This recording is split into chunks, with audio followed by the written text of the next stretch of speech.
Okay, this will be the third and final segment of my presentation on the landscape of conflict in the days before the Battle of Brandywine, 1777. In this piece, I'll talk about troop movements of the British forces out of the Mill Creek 100 area as they're heading up towards Kennett Square, and then some of the early movements on the morning of the September 11th fight. The project that I'm involved in took us up to about that point, and then the next grant, the next phase of work under the American Battlefield Protection Program will actually focus on the battle itself. So in the last presentation, I talked about the American forces as they left the Red Clay defensive position and moved up to the Brandywine. This actually is a really good spot for the kind of a shift, because we looked at the Americans as they moved. Now we're going to look at the British forces as they reacted to that move.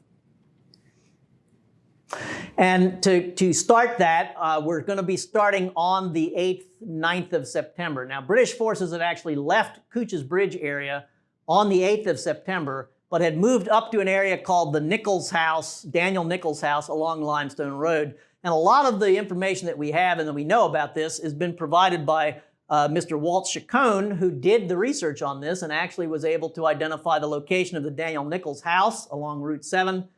Something that had been eluding historians for a very, very long time. So his work resulted in a historic marker that's been placed there along the road, and it really helps us understand the area. And partly it's because of this map, which was drawn by Major John Andre. Many of you may be familiar with Andre as a British spy who is killed a few years later, or executed a few years later, because of the attempt of Benedict Arnold to turn over West Point to the British forces. Major Andre is the man who did that. Major Andre has a journal that he wrote that was published in the beginning of the 20th century. This is one of the maps that comes out of that journal. And in this one, he kind of did us a disservice because he identified the position of the army in New Garden. Well, New Garden is in Chester County. But when you really look at this map, that's not the area that he's showing, and actually smack in the middle of it is Limestone Road and the location of the Nichols house and the headquarters of the British forces. So this actually is a map of Mill Creek 100, not New Garden Township across the state line. And that piece of information is really helpful because it identifies what a lot of these road systems are and things.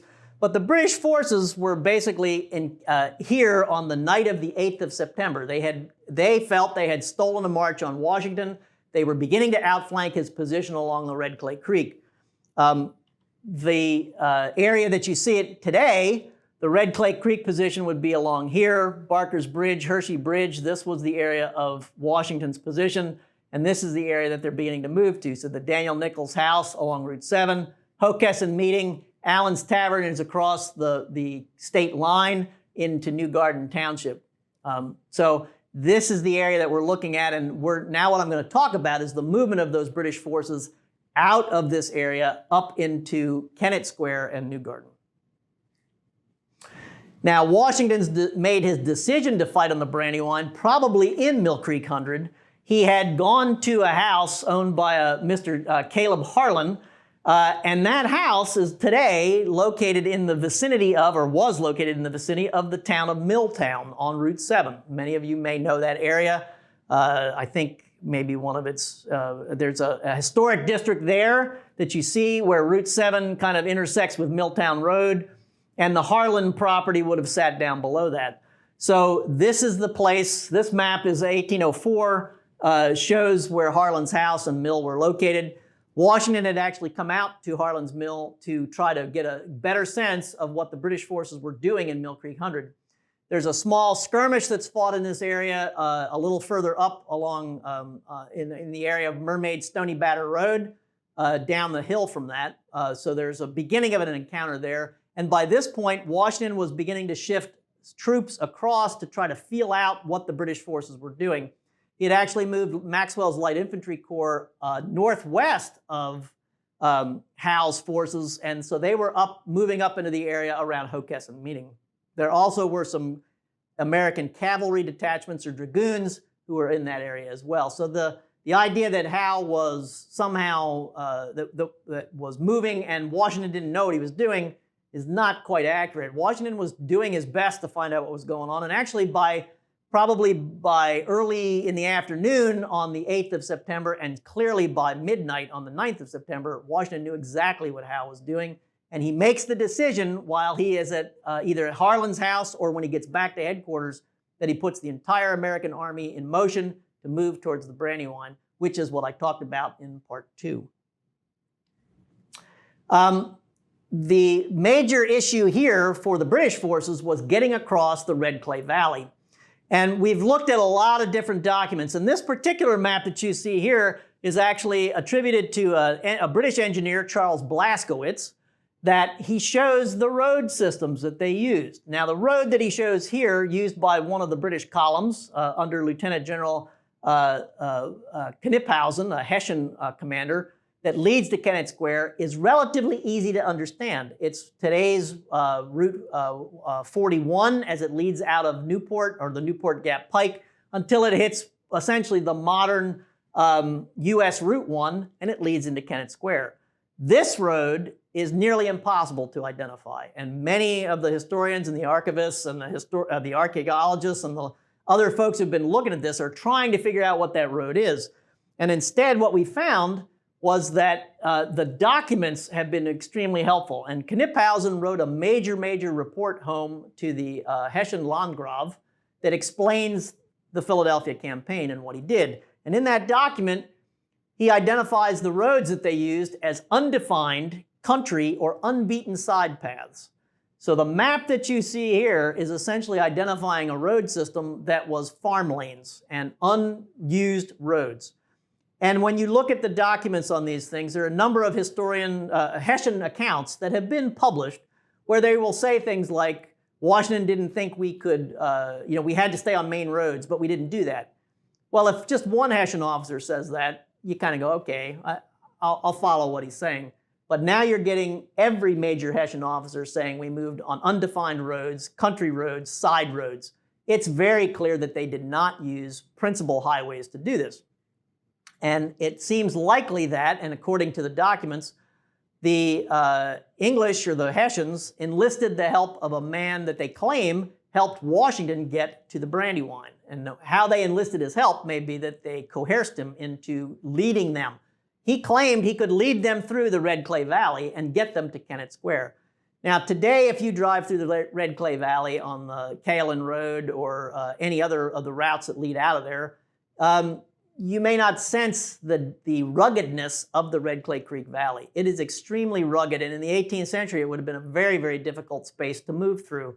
Roads were few and far between. The ford crossings were not, there weren't a lot, and the settlement in that area was relatively sparse, partly because many of the landowners, many of the people living on the land were actually tenants. They were not landowners. So the ability to get a new road or a better road into the place, if the landowner didn't want it, the tenant isn't going to be able to get it. So we're going to look at this movement of troops through this area. And as I said, it was the Hessian sources that really led us to this. These have not been previously used. This is an image of Wilhelm von Kniphausen. His documents are remarkable. He has a 38-page letter in one case and an 88-page letter in the other. These are essentially records that he's compiling and putting together. His officers are kind of giving them their reports. He's putting all this together and sending it home. This is a document that is truly an amazing record of troop movements and things in this area and provides a wealth of material. So we think that on the late September 9th, Cornwallis puts his forces in motion. He moves Kniphausen's division out past the New Garden meeting, and then they will move up towards Kennett Square, which is called Welsh's Tavern. And Cornwallis's forces seem to head out from where they were at Nichols' house through the area around Hockessin and down into the Red Clay Valley. The road system that Kniphausen uses is fairly well established and we can follow pretty easily. The one going through the Red Clay is much harder to do.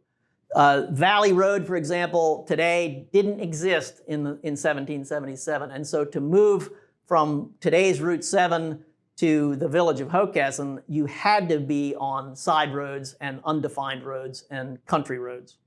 And that area is also an area of karst topography, which is wet and has a lot of potholes and things that make it difficult to move through the area. The weather prior to the battle and during the campaign had been fairly rainy at this point, and so it's likely that this was an extremely difficult space to move through. The march to Kennett Square came past what is New Garden Meeting, and that's the image that you see here. There was a skirmish at New Garden Meeting, according to one of the Chester County, or actually a Newcastle County militiaman, who reports that on the day before the battle at Brandywine, they had a short skirmish. And the record of skirmishes indicating that there were small clashes between the American forces and the Crown forces are pretty remarkable. And so the scouting and skirmishing that was going on here is pretty interesting to see. This is not a case of the British are moving and I have no idea what they're doing if I'm Washington. Instead, Washington has got feelers out there, which is what he's supposed to do to try to get a sense of what those British forces are doing. So we have a skirmish at Milltown, one at New Garden Meeting, one reported at White Clay Creek. Another soldier indicates that there were frequent small skirmishes with British forces. 14th Virginia officer says that there were skirmishes on previous days. A member of the 1st Continental Light Dragoons says there were skirmishes with British troops, and then others that identify this. Most of this is coming out of pension records, and what's important is these are all coming from members of Maxwell's Light Infantry Corps, so that Light Infantry Corps was clearly out there in front of the British forces, trying to engage with them and get a sense of where the troop movements were and what was going on. I talked a little bit about Maxwell's Corps in part 2, but this is the Corps. It was created in late August and disbanded in September, so it only existed for about a month. It was commanded by Brigadier General William Maxwell of New Jersey. The North Carolina, there were Continental soldiers from North Carolina, Virginia, Pennsylvania, and New Jersey as part of it, and also contingents of militia attached to it. And we know a little bit about this one because it turns out, in all likelihood, they spent the night of September 8th and 9th at the Hockessin meeting, which you see here. Maxwell talks about being in the area. Actually, a British officer talks about it and says that when they arrived at the Hockessin meeting, their fires were still burning when we arrived. So there clearly was a force there that he estimated to be about 50 to 60 horsemen and almost 1,000 infantrymen. That's Maxwell's Corps. His corps had to have been that large. There's no other corps moving around on that portion of the battlefield prior to the battle, or that portion of the maneuvering area prior to the Battle of Brandywine, that was that size. Interestingly, too, Maxwell's forces will drop back to the west side of the Brandywine and occupy a series of positions there. So it makes sense. Maxwell's forces didn't drop across to the east side of the Brandywine and then come back to the west. They stayed on the west side of the Brandywine the entire time. Howe makes his headquarters at a traveling headquarters, essentially, at the Hockessin meeting on the night of September 9th and 10th, and essentially makes his decision at that point to attack Washington's forces at the Brandywine.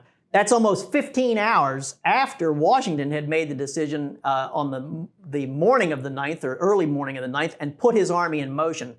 So in a way, Washington's decision to make that movement and fight at the Brandywine was made in Delaware, and so was Howe's response to it, made 15 hours afterwards. So this idea that somehow the British stole a march and forced Washington to fight them at the Brandywine, they may have stolen a march on the 8th of September, but by the 9th of September, Washington had regained the initiative, placed his army in front of the British forces, and basically was inviting them to a battle. We know some of this about where the forces were in Chester County because of damage claims. Now, I talked about damage claims earlier, and there are actually 3 different types of damage claims. There are those that were filed as a plundering or tax information. There are those that are filed as the actual depredation, and then others that show up as part of the Quaker sufferings. This map of Chester Township, every one of the little dots that you see here indicates some member of some person living in the area who claimed that they were damaged by British forces moving through. That map in itself is a distribution map that shows you where British forces were on the landscape at any given time. Kennett Square is located right here, but you see damages spread out throughout that space.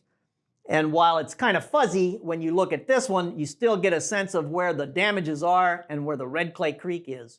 It's through this space that Cornwallis's division of the British Army crosses the Red Clay Valley on its way to Kennett Square. We think that this is the area that happened.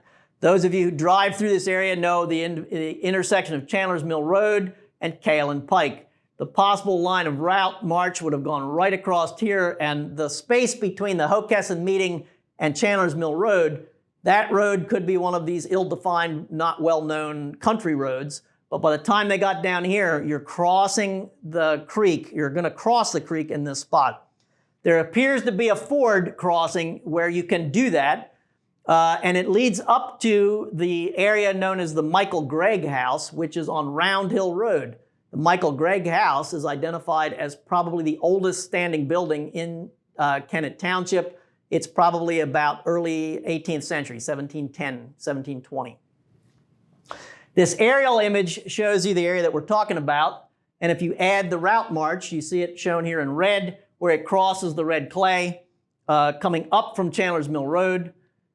And then if you put that on a LiDAR imagery, you see the kind of faint outline of where that road would have led. So it crosses the Red Clay here and came up this way towards what is the Michael Gregg House, which sits right there. In all likelihood, that road reached up in here, and the Kaelin Road is a replacement of that road at a later date. Some of the images of what that likely looks like. This is where we think the ford crossing is, a possible remnant road that you see in the middle image, and the road cutting up behind the Michael Gregg property. This is a very, very difficult piece to try to figure out, but we do think we have a pretty good idea of where this road was. And you're seeing it here on this map. So I indicated that Knipphausen's division, which was a portion of the army, had marched out towards what is today Avondale and then up towards Kennett Square. On the night, actually the early morning of September 10th, Knipphausen's division stopped to the west of Kennett Square because Cornwallis's division had become bogged down in the Red Clay Valley. And essentially the two divisions were separated. After the Cornwallis's forces begin their march on the morning of the 10th of September back towards Kennett Square, which was the area that is now known as Peter Bell's Tavern, or was Peter Bell's Tavern, right at the intersection there in the main portion of Kennett Square. Knipphausen's division waits until Cornwallis's division crosses in front of them, and then they move to the east and take up a position, sort of a north-south line paralleled by Cornwallis's division, and they encamp in those positions on the 10th of September. We know some of this because this is the area where Cornwallis's division would have been. It leads up to the area where the Union Hill Cemetery is located today on Route 82. They do not appear to have gone any further across, further north than where US Route 1 interchange is right now. So the Army seems to have been along about a half-mile front that sat in there, and their line was there. The line to the east, where Knipphausen's division is located, is along what is now known as McFarland Road. And McFarland Road, we have those damage claims like I've shown for Kennett Township. They show up along that space as well. The only reason those people would be claiming damage is if any military force had enough time to spend to begin to plunder those properties. So what we end up with are two parallel lines. Cornwallis's division to the rear, Knipphausen's division to the front. Cornwallis's division is the stronger of the two and will, on the September 11th, the morning of the battle, will be the flanking march that leaves Kennett Square and outflanks the American forces along the Brandywine. Knipphausen's division will move east towards Chad's Ford and engage the American forces to try to pin them down at the Brandywine while the flanking march by Cornwallis's division is going on. So that, what I just described, is what you see here. Cornwallis's division on the morning of the 11th of September is at about 9,000 men. It marches up what is today Route 82. Early skirmishing begins, based on the documents we're seeing and some of the first-person accounts, around where the Willowdale intersection is, which is where Route 926 and Route 82 cross. The British forces continue up to East Doe Run Road and then come down East Doe Run Road to a point where they can turn and go up the Red Lion Road and the Northbrook Road, heading for Trimble's Ford. The movement of Kniphausen's division comes out from the area known, around McFarland Road. They form on what is today U.S. Route 1 and begin marching towards Chad's Ford. Their first engagement occurs against a detachment of American infantry under Charles Porterfield, who is one of those American Maxwell's Light Infantry soldiers. That's right around what is now known as Anvil Tavern, or the intersection, some of you may know it as where Longwood Gardens and the entrance to Longwood Gardens is today.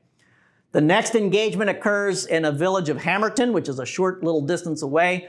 Porterfield's forces basically fire 1 or 2 volleys and then drop back onto another detachment under Colonel Heath. And they also fire on the British forces and withdraw. And then they drop back to an area at the Kennett Meeting and then again drop back and continue to fire and drop back, fire and drop back. You'll notice that Porterfield's forces, the Brandywine Creek is up here in the upper corner. Porterfield's detachment is about 1.5 miles from the river. Up above them is what I perceive, what we are thinking, the project team is thinking, is the location where another officer sat, a Lieutenant Colonel Ross, also part of the American Light Infantry Force, and he was observing the movement of Cornwallis's division as it came towards him. And his letter that he writes to Washington states that a large body of enemy, from every account about 5,000, he may be off by about 4,000 men, with 16 or 18 pieces of field artillery, marched along this road. He then very clearly states, this road leads to Taylor's and Jeffers Fords on the Brandywine, which is accurate, but it also leads to the Great Valley and the Sign of the Ship Tavern on the Lancaster Road, and you can make Dilworth's Tavern. That clearly Ross is indicating that road that I just saw those forces turn onto gives you access to all these other road locations, and he's trying to let Washington know that this is happening. Ross's detachment is sitting on a high piece of ground, which is essentially where, near Longwood Gardens, in the area where Red Lion, the kind of small community of Red Lion is located now. 926 passes right through that space. It is a clear hill, a clear observation point that you could watch those British forces moving and then make that statement. So there were really only 2 major roads that led to the Brandywine, 926, today's 926, and US Route 1. Those 2 roads are parallel routes that British forces could have used to reach the Brandywine. Ross's detachment is sitting on one of those roads, just like Porterfield's detachment is sitting on one of those roads. So I'll leave that at this point because it kind of gets us up to the battle, but we're not going to really be talking about the battle. This has been the maneuvering and troop movements to get us to that point. What we have now decided is that the battlefield area, the battlefield boundary, as the American Battlefield Protection Program puts it, is actually the area that you see shown here in purple. It's much, much larger than just the troop movements and just the activities that are occurring on the 11th. Instead, it includes all the troop movements coming from Newport and the Red Clay Valley area up through Mill Creek 100 to into Kennett Square, crossing the Delaware state line, and then also going up Route 52 into the area around Winterthur, and then up across the Brandywine, and again crossing the Delaware state line to get up into Chad's Ford. It's a much, much larger area. The maneuvering area is significant to understand, and by having this information as sort of the preamble or the prelude to the battle itself, you get a much stronger understanding and more detailed understanding of how people were moving around on this landscape. You also get a sense that the idea that military forces are working in a vacuum and not affecting the civilian population is not true. The damages that we see turned in, the statements that people are making about the damages and the plundering of their properties, the stealing of their livestock, the taking of their goods and things, that's very clear that you're beginning to look at a militarized landscape, one that is being increasingly affected by the war.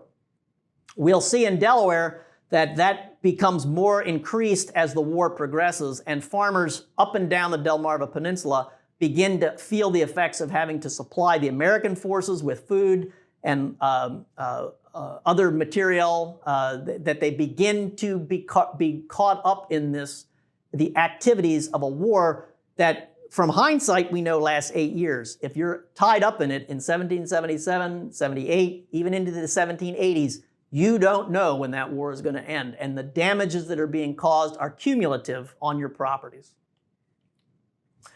The records that I've been talking about are available at Chester County, and most of these, all these planning documents are available, and the technical documents of a lot of what I've spoken about today are also available. They can be found at the Chester County Planning Commission website that you see here. The next round, as I said, of the battle is the next phase that we'll be working on. We're beginning that project right now. We should have outcome from that in a year or so, and it'll talk about the actual battlefield proper, the area that the fighting really occurs on, not necessarily where the maneuvering is. So if you have any questions, I think we can do it this way. I have a web page here, or an email address. People can certainly direct them to me. I thank the archives for allowing me to give this presentation today, and I hope it's been useful and enjoyable. Thank you.